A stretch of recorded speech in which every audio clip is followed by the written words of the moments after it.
In today's video, I'm going to teach you how to sign and stamp a PDF electronically in Adobe Acrobat. This process is incredibly handy for anyone looking to handle documents digitally while ensuring they maintain their professional integrity and security. Whether you need to sign an official document remotely or add an official stamp for approval or review, doing it all within Adobe Acrobat can save you time and hassle. First, you'll want to launch Adobe Acrobat on your computer. Make sure you have the latest version installed for the best experience and latest features. Now, with Adobe Acrobat up and running, let's find and open the PDF you need to sign and stamp. It's important to ensure you're working on the right document, especially if you're handling multiple files. Once your PDF is open, head to the toolbar and click on Tools. From there, select Fill and Sign.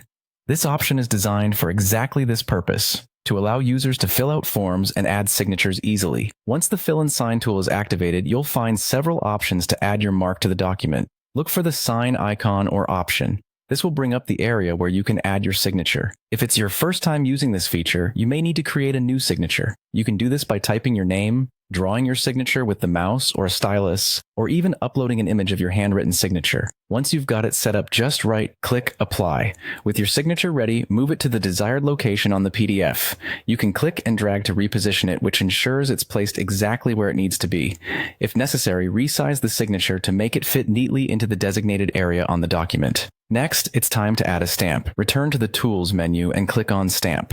Adobe Acrobat provides a selection of built-in stamps, including options like Approved, Draft, or Confidential. But you can also create a custom stamp if you need something more specific. Once you've selected the perfect stamp, click on the spot where you'd like it to appear on the page. Again, you can easily resize or rotate the stamp as needed to get the perfect fit. Finally, once you're satisfied with the placement and appearance of both your signature and stamp, be sure to save your newly signed and stamped PDF. This will preserve all the changes you've made, and your document will be ready to be shared or filed as required. This simple process can be a game changer when it comes to document handling in a digital environment, offering both convenience and a professional touch. And there you have it, your guide to electronically signing and stamping a PDF in Adobe Acrobat. Thanks for watching, and happy PDF editing.